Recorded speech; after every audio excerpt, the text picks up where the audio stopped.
রাতের অন্ধকারে শহর জুড়ে শোভা পাচ্ছে রং বেরঙের আলোকসজ্জা। পানির ফোয়ারাগুলোও সাজানো হয়েছে এলইডি লাইট দিয়ে।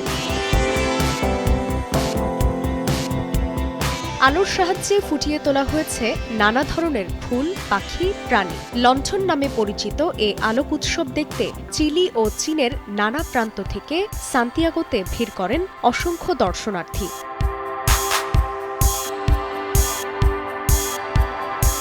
নয়নাভিরাম এ দৃশ্য উপভোগে ব্যস্ত সময় পার করছেন আগতরা।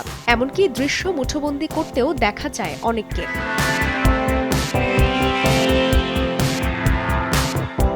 চীন ও চিলির মধ্যে সম্পর্কের 52 বছর পূর্তি উপলক্ষে আয়োজন করা হয়েছে মনোমুগ্ধকর এ আলোক প্রদর্শনীর।